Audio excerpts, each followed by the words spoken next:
அவுzu பில்லாஹி மினஷ் ஷைத்தானிர் ரஜீம். பிஸ்மில்லாஹிர் ரஹ்மானிர் ரஹீம்.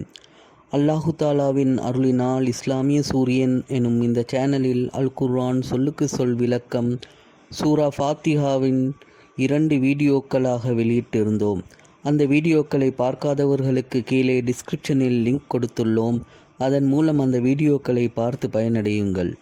இன்று நாங்கள் ஏற்கனவே கூறியபடி நாங்கள் தொழுகையில் ஓதக்கூடிய சிறு சிறு சூறாக்களை அதன் சொல்லுக்கு சொல் மொழிபெயர்ப்புகளை இன்று பார்க்கலாம்.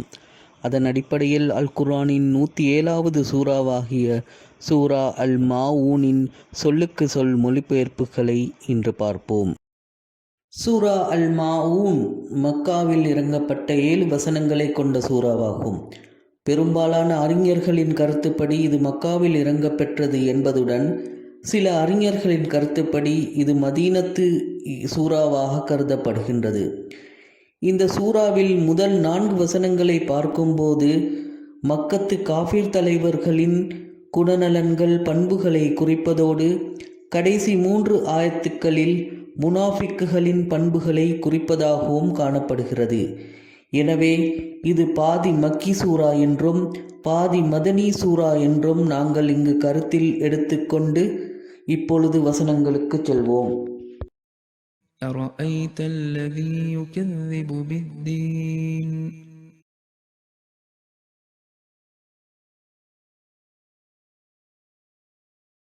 அரஐத நீர் கவனித்தீரா, அல்லஸி அவரை, யுகஸ்ஸிபு பொய்ப்படுத்துகிறான், பித்தீன்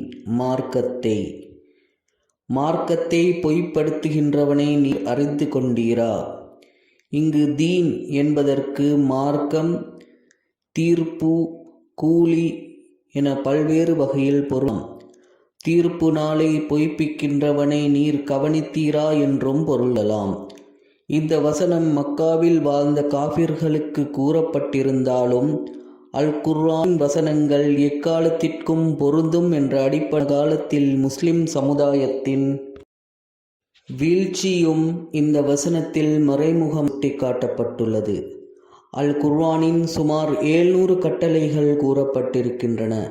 அந்த கட்டளைகளை நாங்கள் பின்பற்றி நடக்காத நிலையில் மார்க்கை நாங்களும் பொய்ப்பிக்கின்றோம் என்று கருத வேண்டியிருக்கின்றது. உதாரணமாக பொய் கூறுதல், புறம் பேசுதல், அடுத்தவர்களின் குறைகளை தேடி அலைதல் போன்றவற்றை எமது முஸ்லிம் சமுதாயம் கூச்சமின்றி செய்கின்றது. இது அல் குர்ஆன் கட்டளைக்கு எதிரானதாக இருக்கின்றபடியினால் இந்த வசனம் இன்னும் உயிரோட்டமான நிலையிலேயே காணப்படுகின்றது. فذلك الذي يدع اليتيم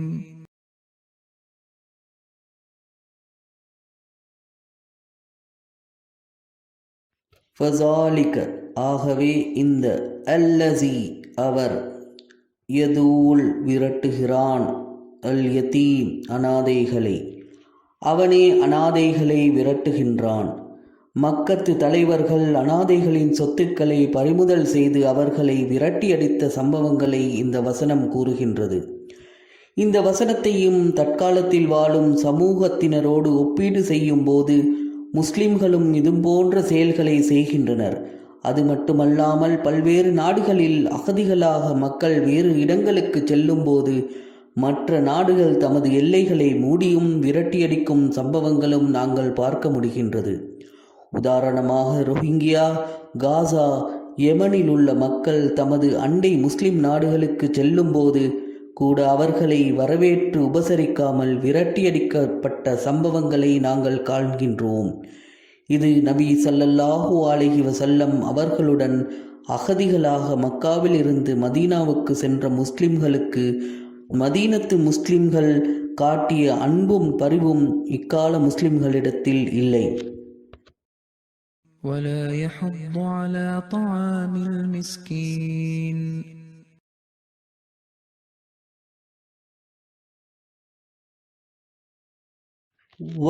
மேலும் லா யஹில்லு தூண்டமாட்டான், அலா மீது, தாமில் உணவளிப்பதன், மிஸ்கீன்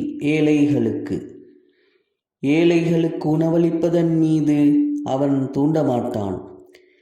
இன்றைய உலகில் 50க்கு அதிகமான முஸ்லிம் நாடுகள் காணப்பட்ட போதிலும், மத்திய கிழக்கில் பெரும் செல்வந்த நாடுகள் காணப்பட்ட போதிலும், அந்த நாடுகளுக்கு அருகில் இருக்கும் முஸ்லிம் நாடுகளில் பசி பட்டினியால் மக்கள் வாடும்போது அந்த செல்வந்த நாடுகள் அவற்றை கண்டு கொள்ளாமல் இருப்பதையும் இங்கு வேதனையுடன் கூற வேண்டியுள்ளது. காசா மற்றும் யெமனில் பசி பட்டினியால் மனிதர்கள் வாடுவதாக செய்திகள் வந்த வண்ணம் இருக்கின்றன. فويل للمصلين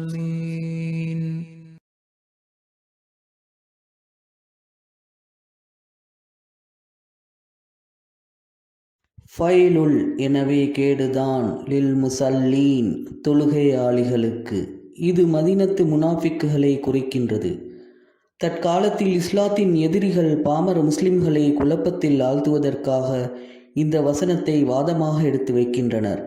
அதாவது, உங்கள் குர்ஆனிலேயே தொழுபவர்களுக்கு கேடுதான், எனவே நீங்கள் தொழ வேண்டிய அவசியமில்லை என்ற வகையில் வாதிக்கின்றனர்.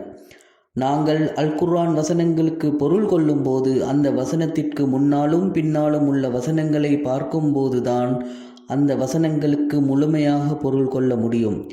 எனவே இந்த வசனத்திற்கு உரிய விளக்கம் அடுத்த வசனத்தில் காணப்படுகின்றது. الذين هم عن صلاتهم ساهون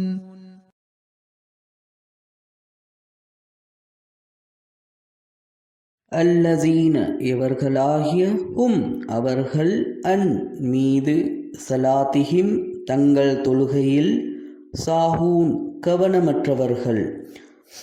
தங்கள் தொழுகையில் கவனமற்றவர்களாக தொழுபவர்களுக்கும் அழிவுதான்.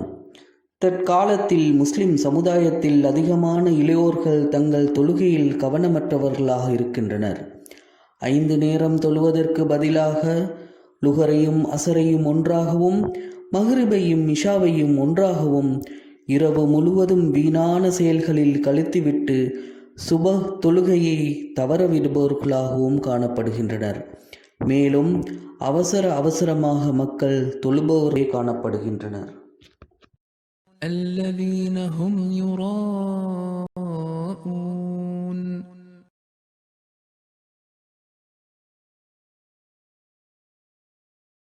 அல்லசீன இவர்களாகிய, ஹும் அவர்கள், யுராஊன் காட்டிக்கொள்கின்றனர். மக்களுக்கு காட்டவே அத்தகையவர்கள் விரும்புகின்றனர். அதாவது, பெரியோர்கள் சிறியோர்களிடம் தொழு என்று சொல்லும்போது கடமைக்காக தொழுது அவர்களுக்கு நாங்கள் தொழுதுவிட்டோம் என்று காட்டுவதற்காக தொழுவதையும் இந்த வசனம் தற்காலத்தில் உணர்த்துகின்றது.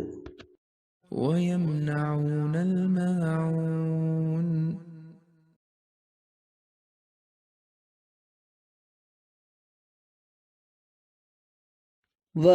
மேலும் யம்னஊன தடுக்கின்றனர், அல் மாஊன் சிறிய செயலையும், அவர்கள் அற்ப நன்மைக்குரிய செயல்களையும் தடுத்து விடுகின்றனர்.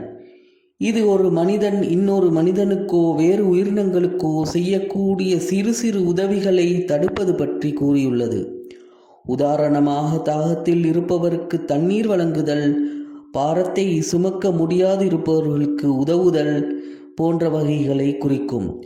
தற்காலத்தில் விபத்து ஏற்பட்டு உயிருக்கு போராடும் நிலையில் ஒருவர் இருந்தாலும் கூட அவற்றை வீடியோவாக படமெடுத்து சோஷியல் மீடியாக்களில் பதிவேற்றும் மனிதர்களை காண முடிகின்றது. எனவே மனிதன் சிந்தித்து உணர வேண்டும். இறுதியாக சூரா அல் மாஊன் சூராவின் சொல்லுக்கு சொல் விளக்கங்களை பார்த்தோம். இதன் விளக்கங்கள் நம் எல்லோருக்கும் படிப்பினையாக இருக்கும் என நம்புவதோடு, இன்ஷா அல்லாஹ் அடுத்த வீடியோவில் இன்னும் ஒரு சூராவுடன் சந்திப்போம். அதுவரை அஸ்ஸலாமு அலைக்கும் வரஹ்மத்துல்லாஹி வபரகாத்துஹு.